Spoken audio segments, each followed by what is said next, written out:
Welcome back to the Buffalo Bread Podcast. We are recording the Thursday after the Miami Dolphins won their Super Bowl of the season against the Buffalo Bills to split the series of the year. And congratulations to all our Fins fans who will be sitting on their couch watching everyone else play in the playoffs. You got this one. Dan, where your head at?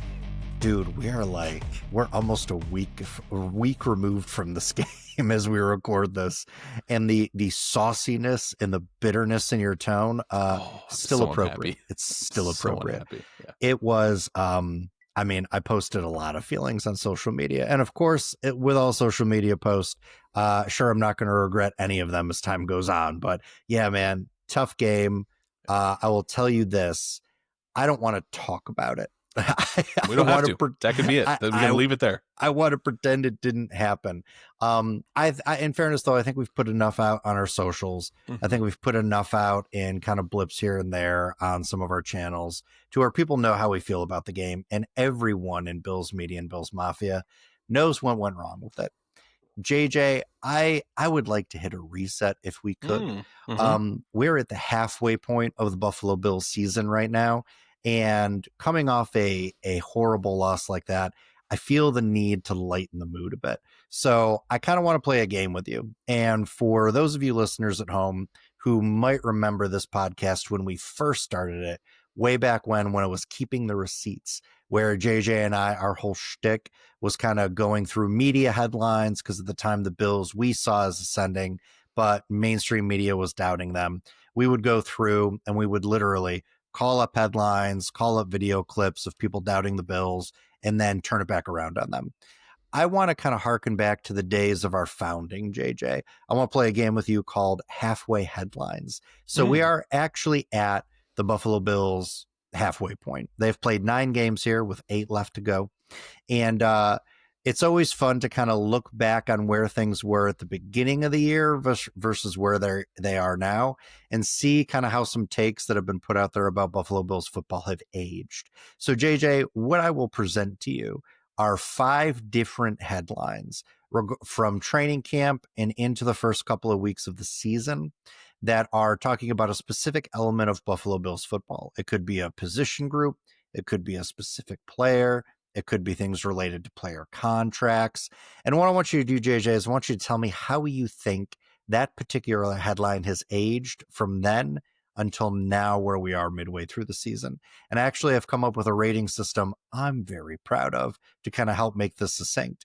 All right, so I'm going to read you the headline, and you're going to tell me one of 3 options, sir. Has this headline aged like fine wine, meaning it is gracefully aged and it is a credit to its vintage, i.e., it's a really good take that has held up and gotten even better over time.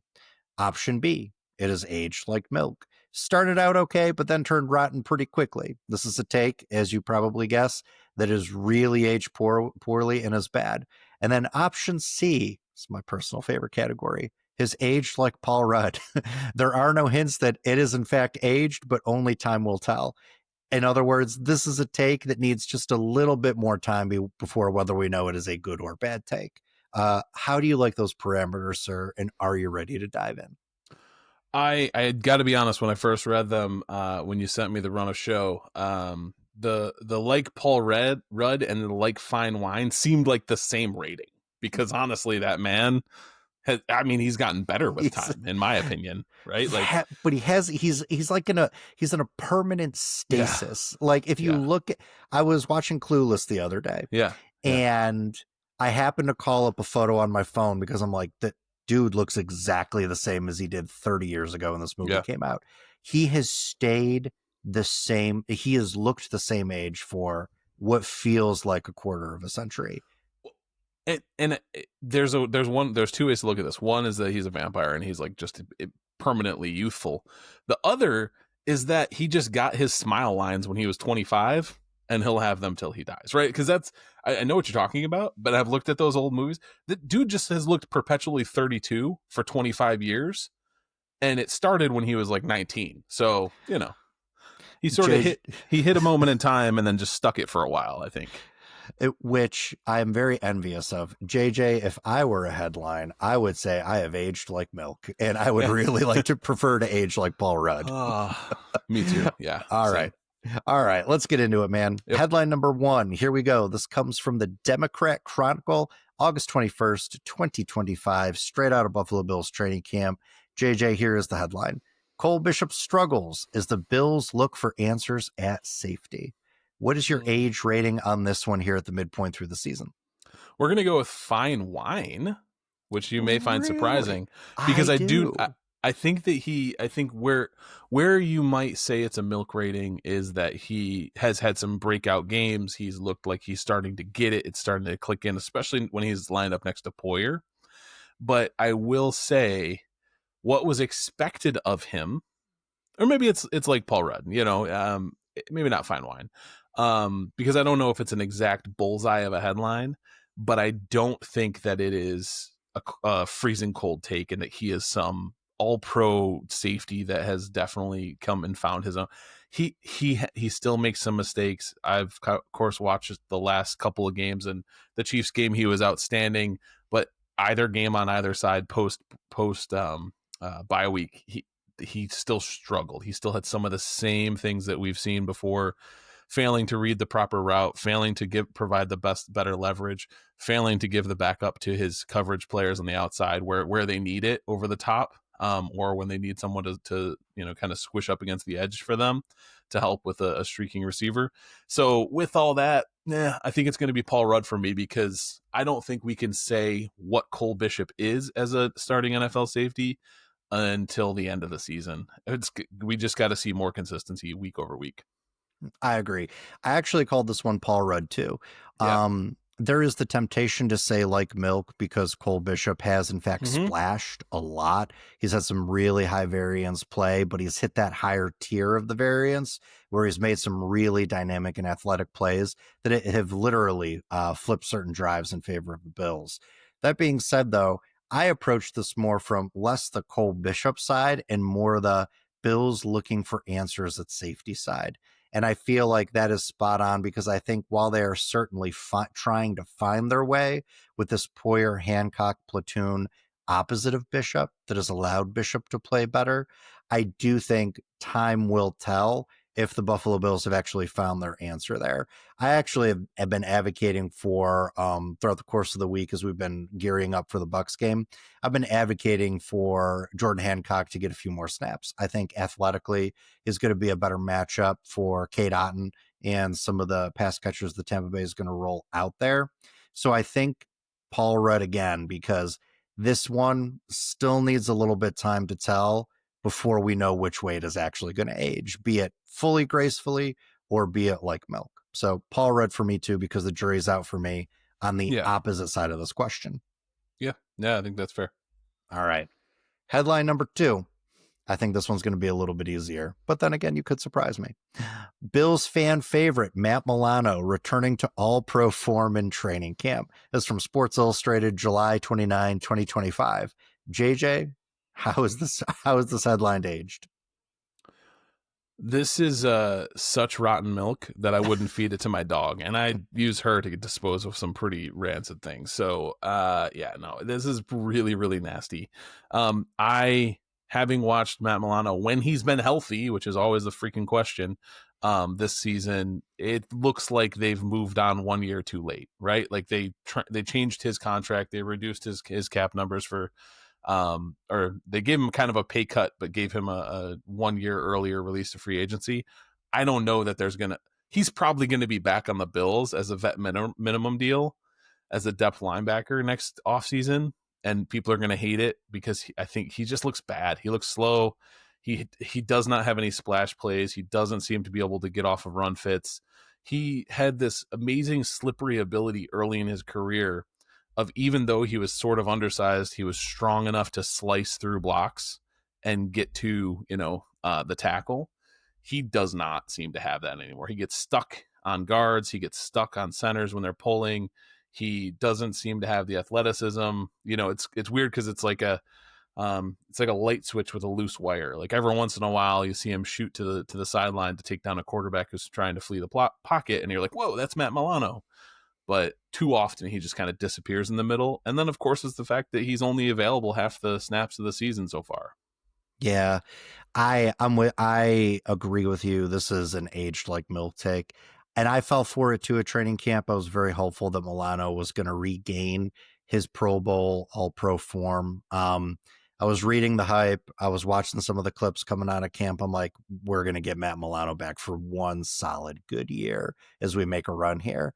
And the reality is the sideline to sideline speed, as you mentioned, it flashes every now and then, but hey, man, his tackling in the run game, when he is left in open space against a running back or against a tight end, I mean, he just gets shook. And it's really tough to watch a guy who was so underrated for so long rise to the prominence that he did and then see him kind of going out this way. I actually don't think he's going to be back next year, JJ. I actually think this is a Milano retire year. I think this could be his last year playing professional football. The toll that the game has taken on his body, I think with what he is putting on film this year, the general interest in him as an undersized, aging, oft injured linebacker, I don't think is going to draw a lot of interest from other teams. Though I do agree with you, if he comes back, I think it's the Bills because I think it's the only team that might be in the market for his services. I mean, couple that with how Terrell Bernard is playing this season. And I was so frustrated after the Miami game. I know we said we weren't going to talk about it, but I'm going to put a piece in here. Bernard, I get why Milano is declining with his ability to shed blockers. Bernard seems to have completely lost that ability comparative to his play last season. And I've been so frustrated watching him trying to find his run fits, even watching him in coverage, because he's never had the sideline to sideline mobility that Milano has in pass coverage. So Bernard's never brought that to the table. But add to the fact that he still doesn't have that, and now he's not as effective in the run game. I looked at Spot Track to see what are the terms of this extension that he signed with the Bills, and can we walk away from him next year if need be with a minimal dead cap. I will say, as a post June 1 trade or cut, it is far more palatable to walk away from Terrell Bernard based on the numbers I'm seeing on Spot Track and over the cap. And you know what? I'm kind of entertaining the idea. It's crazy to think that we've gone from this headline to, are the Buffalo Bills resetting their entire linebacker room next year? Well, I think that, and to be honest, I think that that's the that's not a headline that we're discussing, but I'm sure that there's a headline out there that's like Bills secure their core captain of their defense in Terrell Bernard contract, right? Like that had to have been a headline, and I'm going to say milk on that one too, Mm-hmm. because if this is what this is, and I don't want to I don't know that you abandon him after the season, even as a post June 1 cut. You put the money in, but you definitely try to figure out what the heck about it made it look like he forgot how to play football, because last year his thing was instinctive play, interceptions, turnovers, forced fumbles, being around the ball all the time, having a great sense in coverage of squeezing routes and backing up into the passing zones. I don't know what is happening that he just seems to have forgotten how to do all of that. So, and I watched a couple of the games, all 22, with a specific eye toward, is it the huge shuffle of the defensive line? Is it Ed Oliver and Daquan Jones missing so much time, players that he's come to be comfortable with in front of him on the because we've talked about on this pod so many times. Middle linebacker play it's boom or bust based on the big guys in front of you on the line. And it's not that. Like, it's not just that. I think that has some impact on it from game to game, but there are so many snaps where Deion Walker and Fedarian Mathis or some other player has been on the line in front of him and has not let anybody get to him, and he's still making the bad read, he's still making the bad call, he's still not where he's supposed to be in coverage. So yeah, I don't know what's happening, and I think it's like milk. I'd love to give him a Paul Rudd and let him finish out the season to see what happens, but if he doesn't improve quickly, it's going to be a lost season and look like an absolute bust of a signing. Yeah, I mean, that is the one out of all of these offseason re-signings right now that is looking the worst. And I know a lot of people are down on Christian Benford. I will say this about Benford. A, we know he's hurt. He's always struggled with injuries throughout the course of his career. So that aside, the Bills are asking him to do things that he's not really built to do, Yeah. and he's holding his own with. They've never asked him prior to the season to shadow the number one wide receiver on an opposing team. He's shadowing a lot more in a lot of games against the top pass catching target for an opposing squad. And the Buffalo Bills, they're playing more man defense, as we know.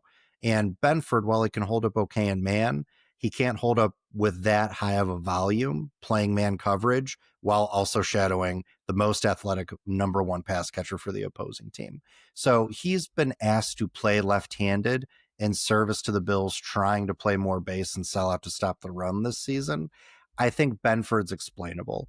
I think Rousseau has hit his ceiling with this squad. He's always going to be an excellent run defending edge. He's just never going to be the guy that's going to get you 12 or 13 sacks in a season. Right. And I think as Bills Mafia, we've come to live with that. You gave the analogy about him. He is Robin, not Batman. We've got to find his Batman at some point, right? But yeah, Bernard looks like the worst one out of the bunch right now. Bernard looks like the worst one of 4 bad signings. Damn, man. Yeah. I don't think the Benford one's that bad. I mean, yeah, no, Benford's not great based on his play. Shakir is also not great based on his play. And then Rousseau is not great. So we've got to talk about Shakir. I want to get through the game because it's fun, but we got to talk about Shakir and why it seems like he is only allowed to be targeted behind the line of scrimmage. Yeah, I don't know. We'll talk about it when we get to the Bucs preview, but let's continue with our fun game here. All right, headline number 3, JJ. This one comes from The Athletic, September 2nd, 2025. Kincaid unlikely to be a full-time player, i.e. his percentage of snap share at the tight end position will not be the majority of snap share. I mean, it's milk, right? Because he became the core pass catcher in this entire offense. Like he is he's one of the highest targeted people. Unfortunately, Keon Coleman, I think, still leads all pass catchers in snap share. Shakir passed him in the Miami game. Yeah. They're still close, which is disgusting Very to me close. Because Keon should not be seeing snaps. Except for, I mean, I guess he's an okay run blocker. But we're gonna get to it next. But yeah, no, I this age like milk. Dalton Kincaid is, when healthy, ultimately super critical and should be getting most of the tight end snaps, and has been seeing them even in 2 and 3. Well, of course he's been seeing them in 2 and 3 tight end sets, but has been seeing them even on run downs where he's an extra tight end in an 11 or 12 personnel set, and that's what you want to see is him available. Yeah. We're going to depart on this one. I'm actually going to say this is aged like fine wine. I think this take was spot on from a statistical standpoint, because at the time of his injury, JJ, Dalton Kincaid was playing just under 50% of total snaps available per game. I mean, we know the Buffalo Bills have been kind of slow rolling him. We know that they prefer Jackson Hawes in a lot of obvious run blocking situations. And as a result, Kincaid hasn't even really been on the field for a lot of these early down situations where the Bills are bringing out heavy sets and pounding the rock with James Cook. So if you take the article is in the true spirit of the article, which is Kincaid, not that he's not going to be a good player, is that he's not going to be a full-time player and surpass and take the majority of snaps in that tight end room. I do think that has held water. Yeah, I mean, I guess that's fair if you're going to just based on snap share. It was accurate for that. It was absolutely. His role in the offense, though, is way more important than I think that headline implies. Yes, and his role in the offense too necessitates that should he, when I'm going to be positive, when he returns from his most recent injury that ails him, the Bills are going to be tempted to slow roll him, but they need production from him immediately. And listen, we all love Dawson Knox, but Dawson Knox does not bring to the pass catching game what Dalton Kincaid does. They need to drastically rethink Kincaid's usage should he come back healthy and ready to play at some point this season, because they just need him on the field. A guy, JJ, that you would probably argue we don't need on the field comes next here. Headline number 4. This one comes from CBS Sports from September 7th, 2025.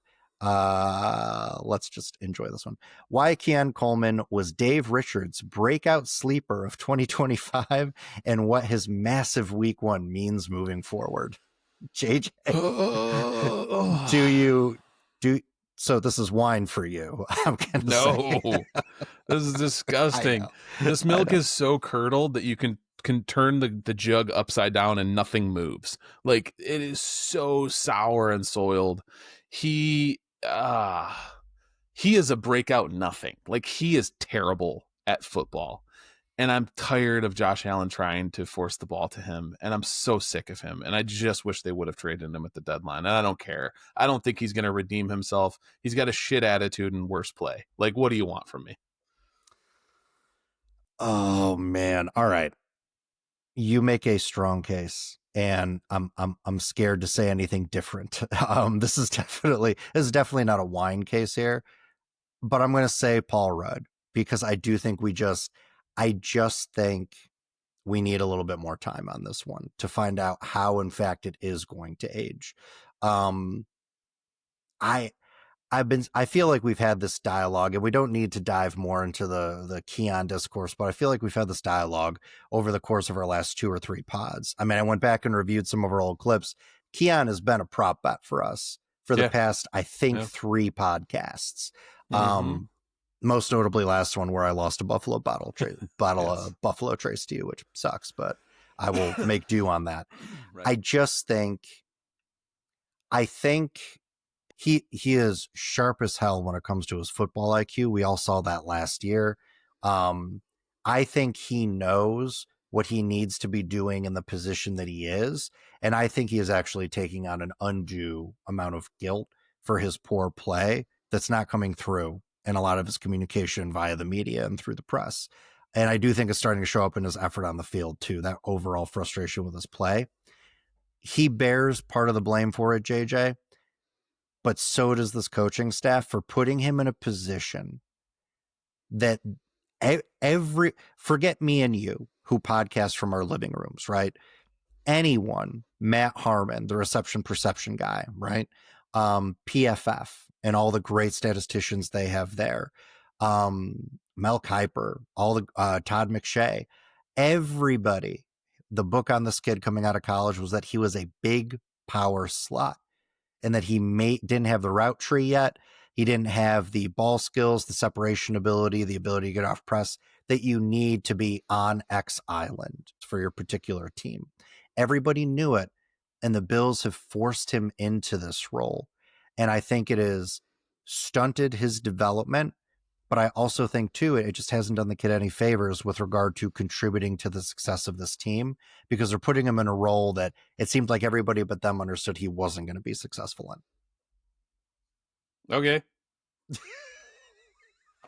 We're going to talk about this in the Tampa Bay preview, or at least I'm going to talk about this. You can cut that clip, because that was my moment. That was my impersonation of Josh Allen when at the press conference last year, they were like, the offense is broken and blah, blah, blah. How do you feel? And he was just like, okay.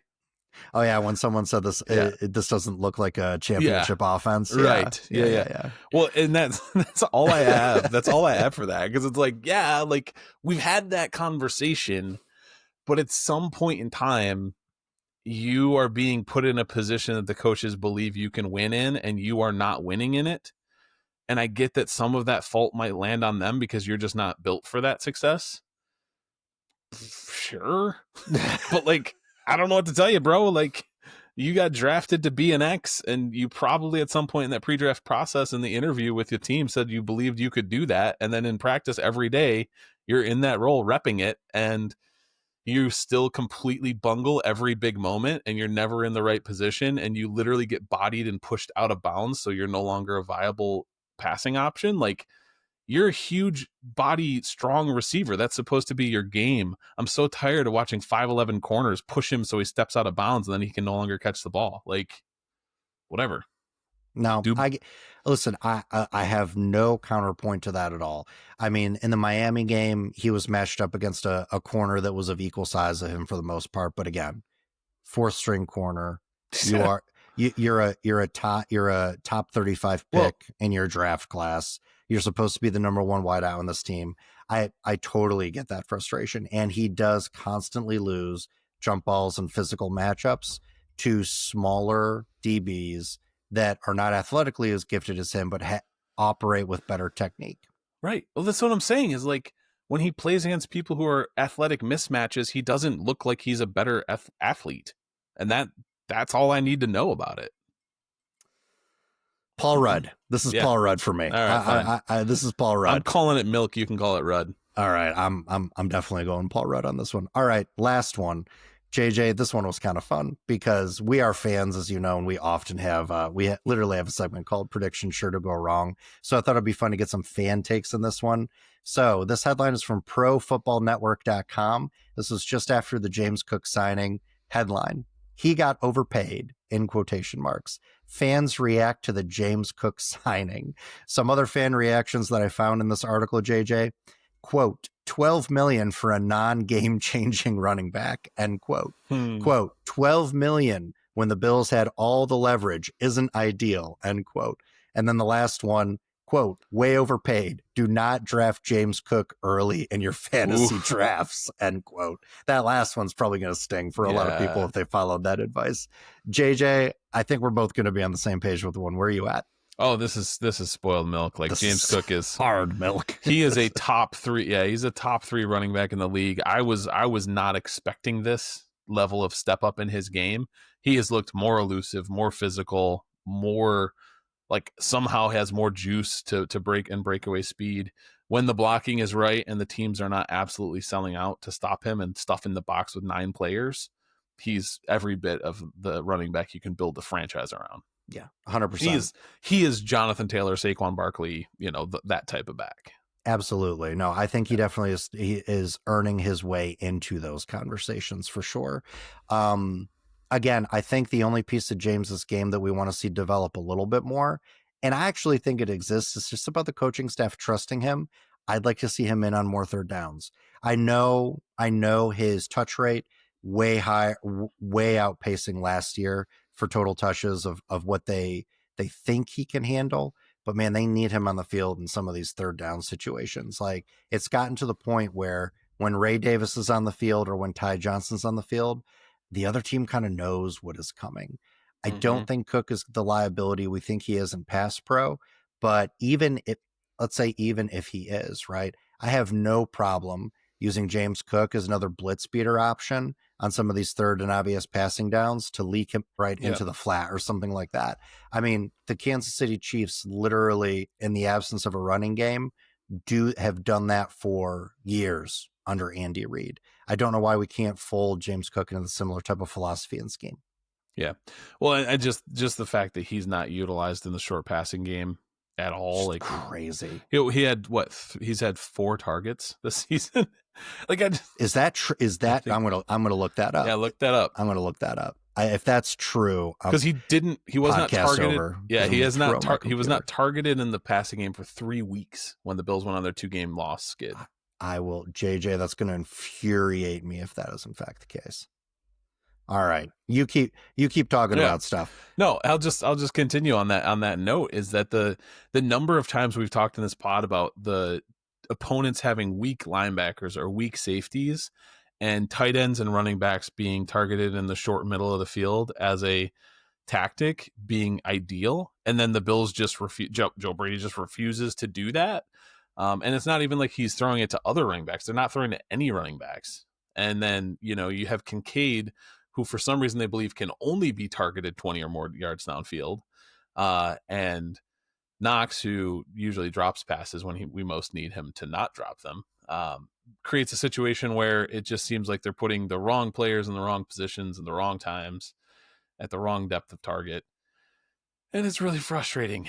And we'll definitely get into that because I know that that's one of the talking points you have for the Bucs preview is, how the Bills offense needs to evolve. Yes. If it can. And in one of those ways it needs to evolve is to figure out a more creative short passing game, not just these weird outside whip screens that teams can scheme the Bills into forcing the issue to make the Bills throw.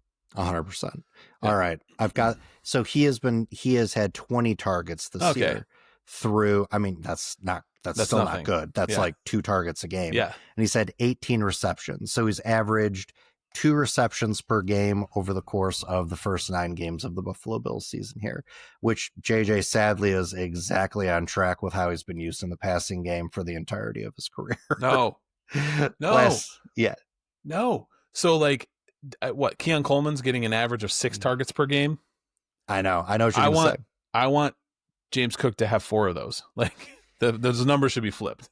I mean, can we give him some of the like Shakir behind the line of scrimmage stuff, like Shakir in the flat types? Like, can we give him some of those and use Shakir more in the intermediate routes? You know, let's get into the preview because I want to start it. I want to start it with the passing game. That's the thing that I think we've been fixated on the most, right?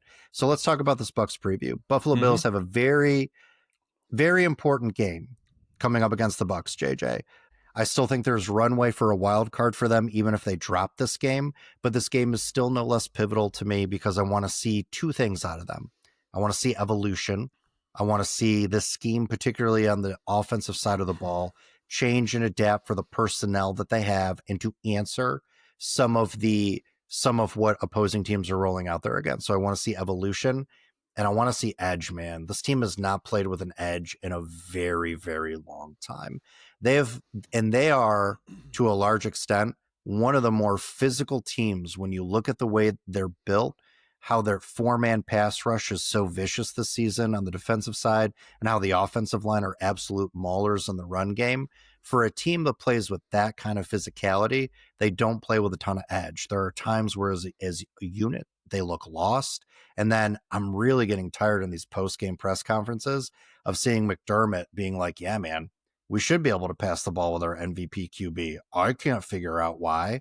And seeing Josh just so dejected. I want them to bubble up and show some of the anger and the edge and the fire that they have shown when their backs have been against this corner or backs against this wall in previous seasons to this. I want to see some of that. Yeah, for me it's win win with evolution. Messy win looking like the same abysmal up and down team, and then loss with evolution. Like that's the way I rank those outcomes. Because without a doubt, the win for me matters most, even if it doesn't look great. I know Bills Mafia likes to, watch the Bills stumble and look sloppy to a 10-point win, and then complain all week as if they just lost, an AFC Championship game. I'm fine with those. I'm like, all right, move on to next week. Let's see what you got. If you got out of the game healthy with the W, whatever. But yeah, so some of the guys I'm on like a fans friend chat with, have said it a few times recently that like they just want to see a team that looks championship caliber, that looks prepared, coached, like they know what they're doing, that they come out and play consistent from the first whistle to the last whistle and are in control and look like the type of team that we believe the Bills are, and that most early preseason bettors and talking heads in the media would have said they were, which is a contender for a championship. Right now they look like a pretender, and they recently were named as a pretender in, I think, ESPN. Somebody wrote an article that the Bills are a pretender franchise, and so they need to look way better if they want to lose that reputation.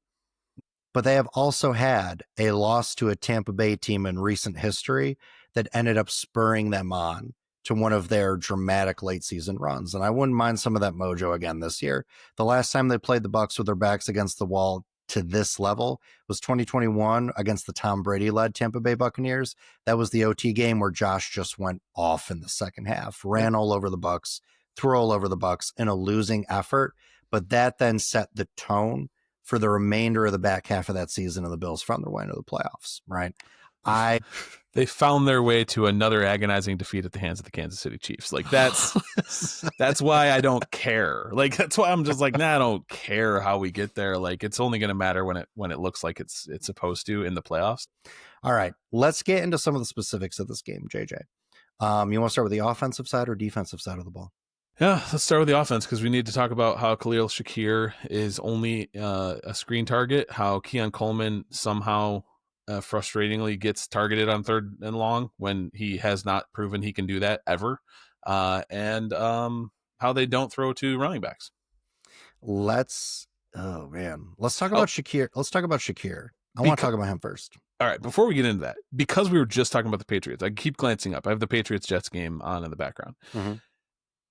Drake May was just under severe pressure from the Jets. He's already been sacked a few times, and he had a perfect opportunity to dump the ball down to Henderson with no one around him because, and this is why, it turned a second and 10 into a first down, because he is such a good thrower of the deep ball and they have such good deep routes dialed up for him that the team that they're playing against, the Jets, who are, not very good, weren't able to keep anybody up close to the line, and they had to give a cushion underneath because they were afraid of the 20-plus yard pass.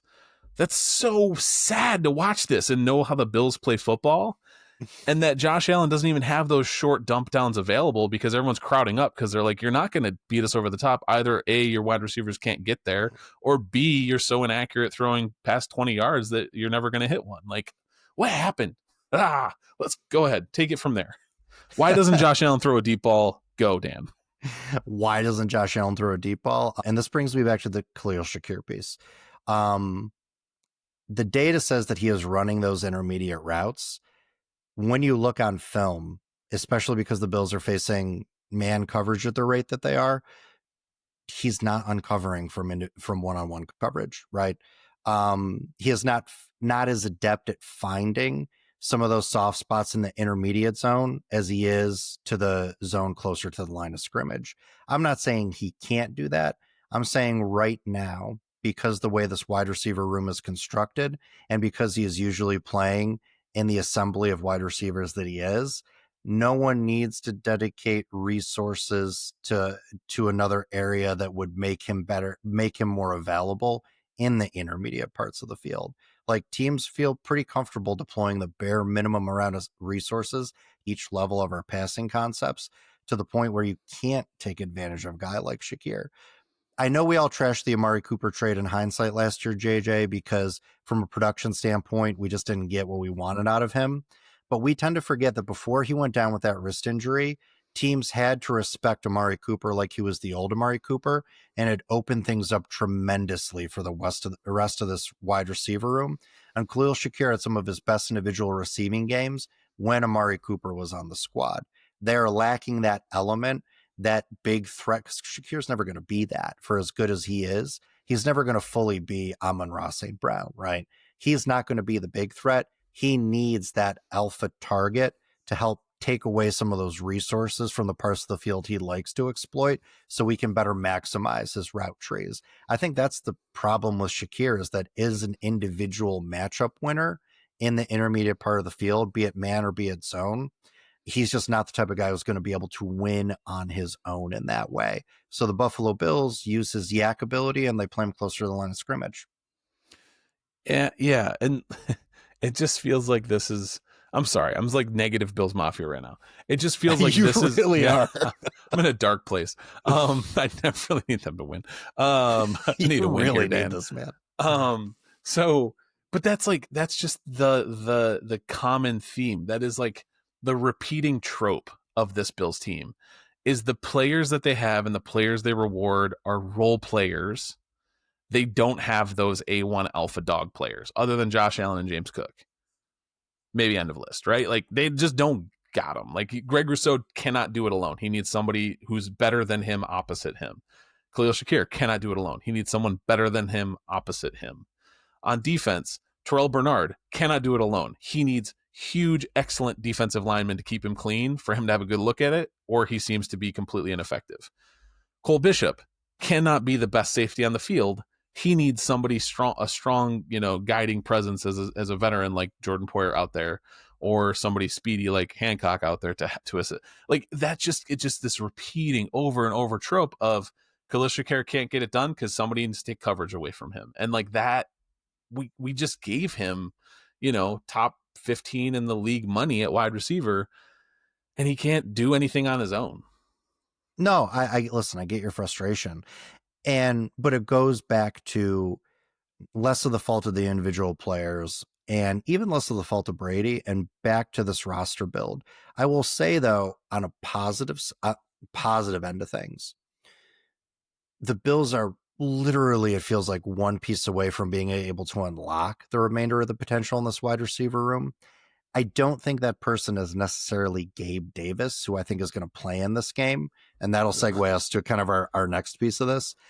With Dalton Kincaid out, though, I do think the positioning of Gabe Davis would allow for some interesting things to happen schematically for this wide receiver room that may be a creative way to unlock some of what they can potentially do. Dalton Kincaid's not playing in this game, JJ, or I doubt he's going to play in this game. They have listed him as week to week, and they have, if history is any indicator, they're going to be very careful with how they handle him. Mm-hmm. Gabe Davis has played the tight end position. I use air quotes when I say that. He's played that tight end position in the absence of Kincaid before in some of their heavier slots. We know he's an A+ run blocker. I actually think if we see Gabe Davis rolled out there, of course, then I'm going to be surprised. I shouldn't be surprised when this doesn't happen. But if we see Gabe Davis rolled out there, I actually think it's more in the Kincaid role. In 13 personnel, he all of a sudden is the guy in motion to uncover man or zone pre-snap for Josh. And I think it adds the ability to do some different things passing-wise out of that particular set and that particular formation. If you can get Khalil Shakir in a Z position or even the X position, but in a condensed formation, and you put Gabe Davis in motion, and you've got Shakir playing next to either Davis or Dawson Knox, you've got the ability to throw a big body in front of Shakir right off the line of scrimmage, to run a little bit of a pick route for him and get him free early off the line of scrimmage. And that might be the key to opening up some of these deeper parts of the field for him out of those heavier sets. Yeah. I mean, I agree with you. I could tell you're like, but they're not going to do it because they suck at their jobs. Well, it's so hard. It's so hard to believe that they're going to do anything that we know they should do, because they just don't. And like, I understand completely everyone who's like, why don't they do 50% play action? It's so effective. There's probably a big part of it that Josh Allen doesn't like it. Elite quarterbacks from time immemorial have not liked play action pass plays, right? Like, Joe Burrow refuses. Right. He'll never play under center. Joe Burrow refuses. Ben Roethlisberger hated them. Brett Favre was like, I'm not doing that, right? Like, it's a thing about being an elite, passer of the ball, that you don't want to turn your back to the defense. You want to keep a good picture. And it sucks because it's like, dude, just look at the success you have when you do it. But for whatever reason, they don't. And so that may be one thing. Players get to choose two. And then for two, I don't understand why they're not using bunch sets. You have a bunch of players who cannot win one-on-one off the line, who have terrible releases. Why aren't you confusing the DBs? Why aren't you using more creative formations to make the defensive backfield communicate? Because then you might get a busted coverage or something, right? They did this last year, those dirty quad bunch sets, man. It's like they don't have Matt Collins, so now they can't do that anymore? I don't understand. Hey, Matt Collins is balling out for New England. No, I love him. That's what I'm saying. Is like, you don't have Matt Collins, and now you can't do these things. What's your problem? So I agree completely. That's the best way to get him free in space. I just don't think they're going to do it. Like, that's why, I'm sorry. I'm sorry, Bills Mafia. Until they prove me wrong, I'm so out on this team. Like, and I'd love to be wrong. I love for them to finally get a championship this year. And maybe like, wow, I doubted them the whole way. But I'm really like, I've never been more in the like, all right, let's wash our hands of this, fire everybody, and start over camp. Oh man, you that's a whole other topic. We don't have to get into that one right now. That's a whole other topic that I do think even people in the let's not fire McDermott camp are starting to come more and more into. Because I mean, let's be realistic. What does it feel like the ceiling of this team is this year? They get into the playoffs, sure, but they regress and they're out in the wild card round. You know what I mean? Like, I do think that is a conversation for another time, without a doubt. Okay. Let's flip it. Let's just, do you just want to talk about defense because you're so out on this offense? Yeah. Because like, no, please, no, bring up the more of the things that, you're putting on our socials that you think could evolve the offense, because I think that's important. I'm scared too right now. Because I'm just gonna be like, not meh, meh. I'm just like make an angry buzzer noise from like a game show. Like, that's not gonna work. No one, Right. they're never gonna do it. So I think I'm gonna gently present this idea to you. We have been advocating for more tempo to the offense. And in the Miami game, the Buffalo Bills offense, in the passing game in particular, looked its most in rhythm when they were in that 4-minute offense at the end of the first half. We have vented our frustrations that this team doesn't play with more tempo, but a team like Tampa Bay that loves to sub in and rotate their defensive line, particularly at the edge position where they're still trying to find some answers there and they're a little banged up, is a very efficient pass coverage unit. They've got some legit studs out there, but they have been susceptible to the quick game. Do we see the Buffalo, but then the quick game and playing with tempo aren't necessarily married to each other, but do we see more schemed up quick game? And do we see the Bills play with a little bit more tempo here, JJ, to keep the Buccaneers off kilter? Because this has been their Achilles heel versus teams that they have played. That would require the Bills coaching staff to actually use strategies that take advantage of another team's weaknesses. I'm going to stop asking you questions. Yeah, I think that you're absolutely right. That is a way to victory for this team. I think that it's exactly the kind of thing that we would hope they would use. And we've both seen Josh Allen look more comfortable with tempo, with pace, with the ability to kind of get in a groove. And I mean, yes, like I definitely hope for that. I hope that Joe Brady is seeing the same thing we're seeing, which is that this Tampa Bay Buccaneers defense likes to have a lot of time before a snap. They like to get their guys kind of lined up where they need to get them lined up, specifically because they like to do some exotic twists and stunts. And that's a communication aspect that's harder to do when the Buffalo Bills are rolling, right? Like you use it, like usually that's the first thing to go in a defensive scheme as an offense is kind of piling down the field on you. You just start playing straight up because you don't have time to figure out who's looping or who's crashing. And so, I very much hope that they pull that together as a tactic. And I think that it's, I think there's a lot of people in the fan base that would say like, oh, we think, maybe Sean McDermott wanting to cover up his defense a little bit is trying to get Joe Brady to play a slower form of offense, trying to get him to plod and play the long 12, 15 play drive, shorten the game, that sort of thing.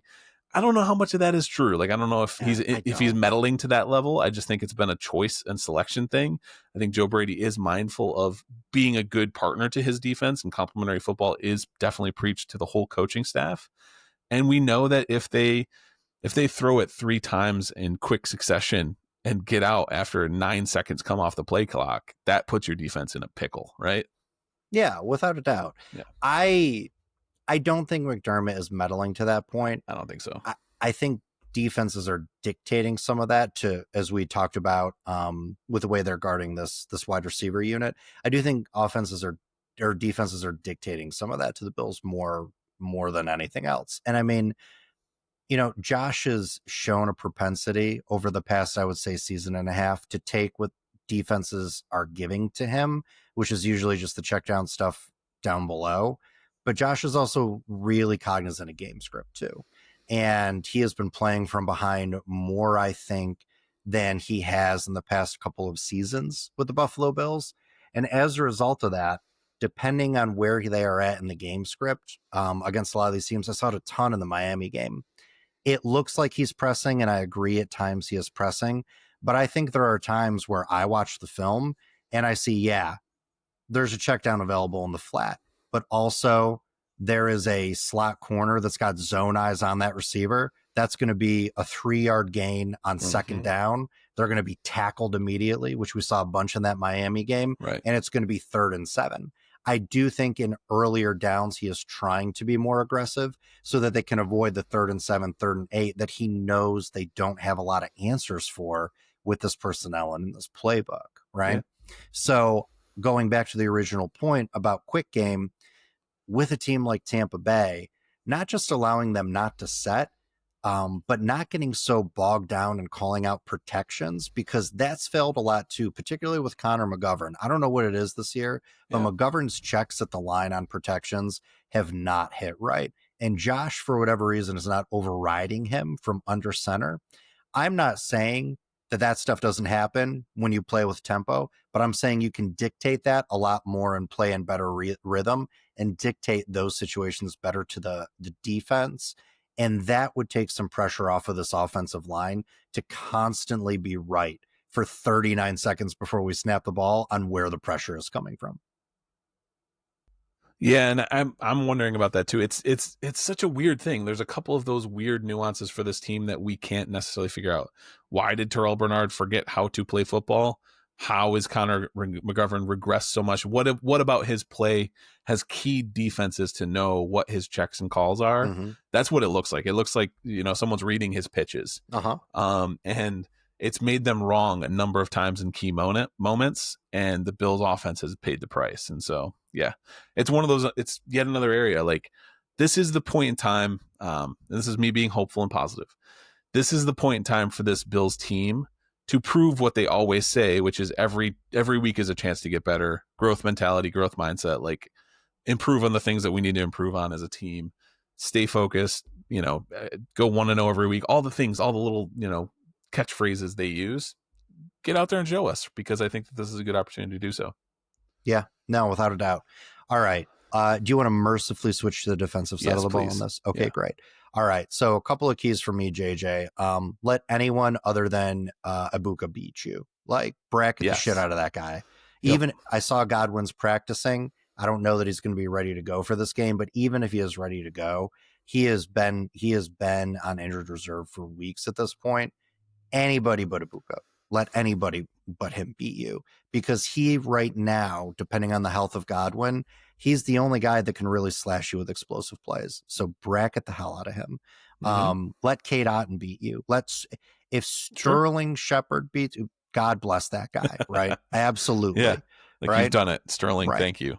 Right. Bracket their number one pass catcher, and then heat up Baker. Baker's completion percentage drops a full 15 points down to 56% when he is facing pressure of 5 or more pass rushers. So you've got to absolutely be aggressive and light him up. If you do sit back in zone, and this becomes even more problematic if Bucky Irving's going to play, but if you sit back in zone, he's going to dice you up the whole game. Yep. Yeah, exactly. That's the thing that, again, it's a chance for your defense to evolve. It's a chance for you to try to add some new wrinkles. Bernard is lost in coverage. Send him on blitzes. Like, he's quick enough to get there, right? Like, drop Rousseau into the middle zone. He's a condor, right? Like, he can throw an arm up into a passing lane if you need a minute, and do some simulated pressures and send Bernard right down the throat. Like, do some different things. Try to get that guy some confidence, because I think that's the biggest problem. Is he's been playing with a mixed bag next to him. He's been injured. He's been in and out. He is not counting too much on his defensive secondary. Every time he's out there, it looks like he's second guessing who's got the route behind him and how close they're going to be. And that's part of the reason he's not squishing back onto those crossing routes over the middle and has been seeming lost in coverage. Just send him, get Terrell Bernard in there on some things. I hope Taron Johnson plays, because I think that he does matter for this defense. Although I've liked seeing Cam Lewis. Cam's been good. He's been good. We don't lose a ton in run fits, and he's been better in coverage. I still hope for Taron Johnson, though. I mean, he was one of the best slot corners in the league last season. He absolutely was, man. But us being a couple of guys of advanced age, 30 comes free fast. Oh, yeah. 30 comes free fast. Goes. Yeah. And he's another guy that, because of his style of play and how aggressively he hits his run fits over the course of his career, he's also dealt with a lot of injury issues. Some publicly known, I'm sure many that aren't. He does seem like a guy who, if he is on the back end of his career, that decline is going to come quick. So I am actually okay if Cam Lewis gets a majority of the snaps in this game. Sure. Who would you like to see on the defensive line take a step in this one? I mean, TJ Sanders looks like he's going to play. So I don't know if it's take a step, but let's see what you can do rolled out in a high leverage situation for this defensive line that is really hurting for depth at this point. Yeah. We all know that Deanne Walker has been one of the success stories of this rookie class that Brandon Beane has brought in. I want to see TJ Sanders live up to his draft stock. I mean, we traded up for this guy. I think the skill set's there. Health has not allowed him to be functional for the squad. I want to see him come in and make an immediate impact against what is a pretty stout offensive line, particularly on the interior for the Tampa Bay Buccaneers. I don't see what he's got from that penetrating style of pass rush. Yeah, no, this offensive line is pretty solid. Their tackles, Wirfs and Godeke, are very good. Interior defensive, but to your point, I think their interior offensive line for the Bucs is where their vulnerability is. Mm-hmm. That's where I think that you can make some hay. It's going to be much harder for the pass rushers on the outside. Yeah, I do. I definitely think so too. If Bucky Irving plays in this game, I become a lot more worried about this offensive scheme. You know, it's interesting because the Buccaneers OC has gotten a lot of crap from Tampa Bay media that he's not doing a lot of play action. He's not doing a lot of pre-snap motion stuff. This is all stuff that the Buffalo Bills struggle with. But when you look at their splits on those things, when Bucky Irvin, because of how dynamic he is on the field, they're doing a lot more of those things because he's a more lateral threat than, like, I think it's Rashard White is their backup, right? Rashard White, yeah. He's got way more sideline to sideline versatility and that jet sweep game and all that kind of stuff than Sean Tucker has, right? I think third stringer out of Syracuse. So I think if Irving is in, I think misdirection and play action is probably back on the menu. We saw them try to roll that out with some pretty decent levels of success against New England last week, and that freed up some things in their run game and passing game for them. I think if Irving is back, they're going to spam the crap out of that stuff, and then that becomes a problem for this Bills defense that still does not handle those things well. Yep. Just, I mean, worthwhile to look at the injury report right now. Bucky Irving was a limited participant both days this week so far. So I hope he doesn't play. Right. Please wait a week. I know. But if he does, it's going to be interesting. Hassan Reddick didn't practice today, correct? Right. Hassan Reddick didn't practice. Anthony Nelson, linebacker, did not practice, but it's just an illness. Yeah. Ben Bredesen, their starting guard, did not practice. Hamstring. Yeah. Vita Vea is limited too, I think, but he's going to play. Vita Vea is limited. Chris Godwin's limited. Antoine Winfield Jr. limited. Oh man, that dude, that's rough. Yeah. That's almost as bad as our list. Yeah. But I think for the most part, we had mostly full participants. Yep. Cam Lewis limited, Khalil Shakir limited, which, hey, this might be the Keon Coleman slot game if Shakir can't go.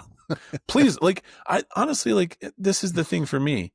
I want to see him there so bad because I'm so out on him as an X receiver that I just need to see what he looks like with an easier release. He could be amazing. And then all of a sudden it's okay, yeah, we drafted him to be the X, but what we found was a solid above average slot receiver, power slot. That's fine.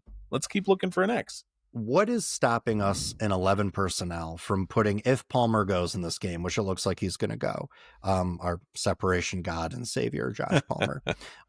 What is stopping us from putting Josh Palmer in the X, Khalil Shakir, should he play in the Z, Dalton, or not Dalton Kincaid, because he's not playing, Gabe Davis in the Dalton Kincaid tight end role, and then Keon Coleman in the slot.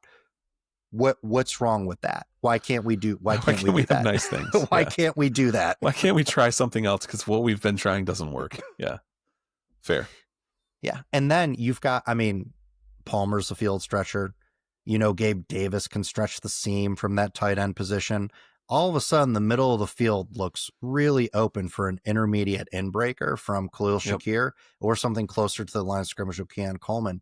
And dude, listen, I know you hate him, but when he gets the ball in his hands, he makes stuff happen. The problem is him getting the ball in his hands. The problem is not debate you on that. The problem is the whole operation of being a receiver in the NFL. It's everything that happens before that, right? Yeah. But if he get the ball in his hands, man, he still makes stuff happen. I like him as a runner with the ball in his hands. It just never gets there. I love how we were like, let's flip to the defense to close this thing out, and then And then immediately we they're back just on the offense, because I this think that we this both Coleman know. thing hurts. This Yeah, Coleman thing hurts. well, and we both know the same thing about this team is that without a working offense, the defense will never work. Right? Right. Like they're not built to close or change games. Mhm. They are built to maintain Correct. the running engine that is the offense. Yes, the Yeah. offense drives game script Yep. for this team. It Yep. has for the past few seasons. It has since Joe Brady honestly took over. Yep.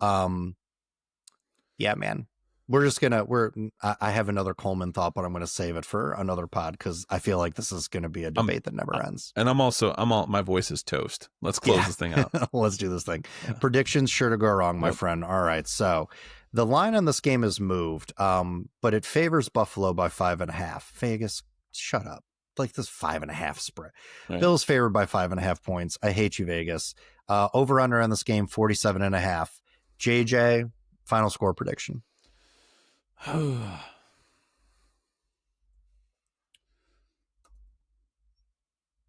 going to say Bucs 27, Bills 21.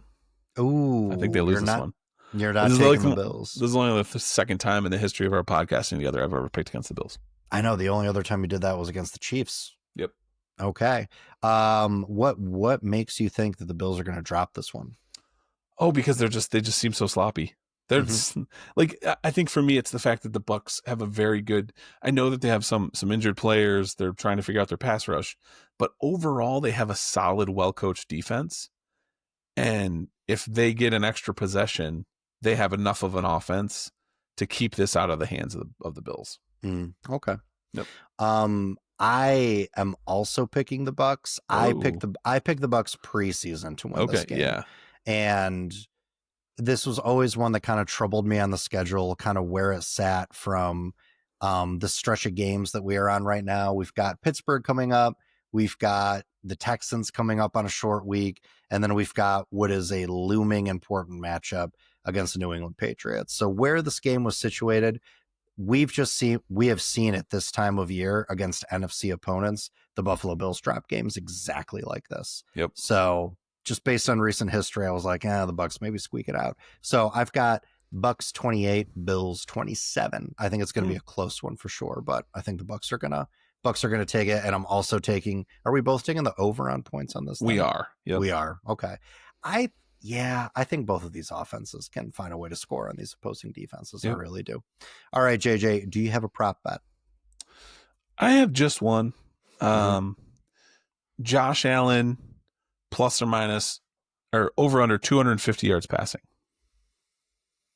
I would normally say that's easy money, but it's been a struggle, and it's been a real strugger with his ADOT, his average air yards per completion as well. I mean, I'm gonna say under. I know he went for 300 against Miami, but they were playing from double-digit score behind most of that game.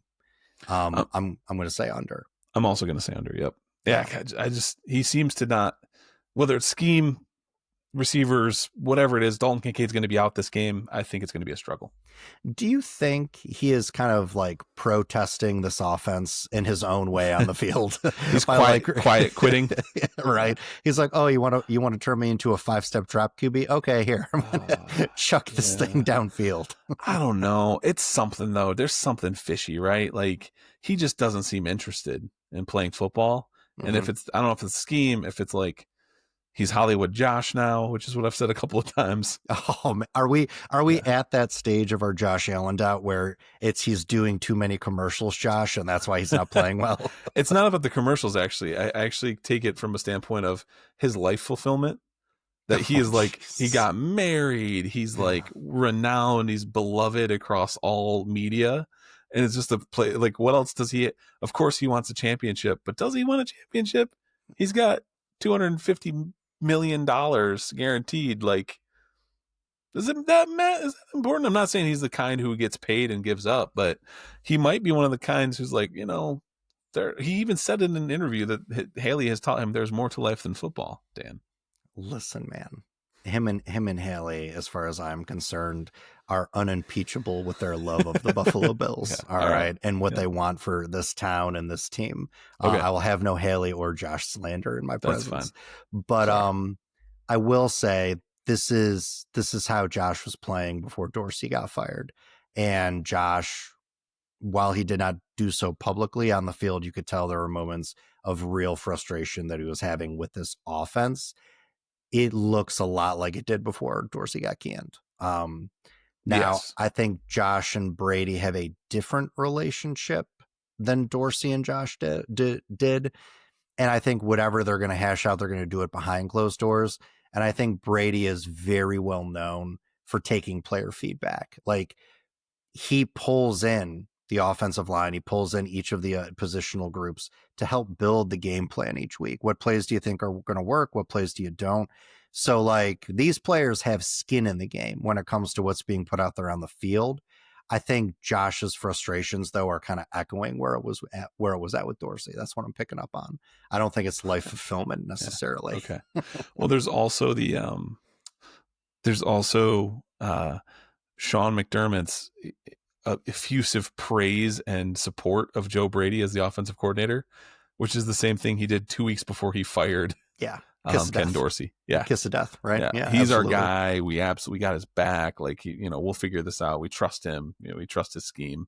I've got the Steelers game circled, man, because I think if the Bills drop this one and they drop that Steelers game, I think you could see some weird stuff happen. Well, who would come? Like, who would? Joe Brady had been an offensive coordinator in the past. Aaron Kromer's called plays before, man. Ugh, I don't like that. He wasn't bad at it. He wasn't terrible at it. I'm not, and to be clear, I'm not advocating for it. I am saying there is someone with more experience than Brady calling an NFL offense that has the ability to pick up that clipboard and call some plays. Fair. Okay, fine.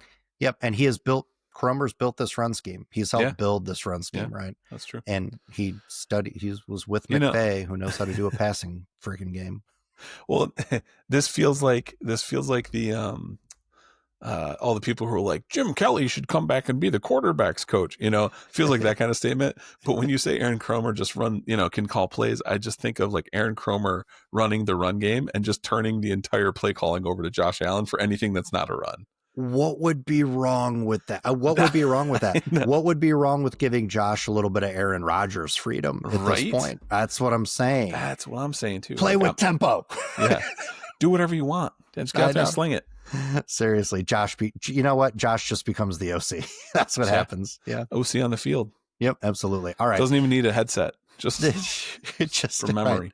Yeah. He just needs the longest wristband in history to wear. All right.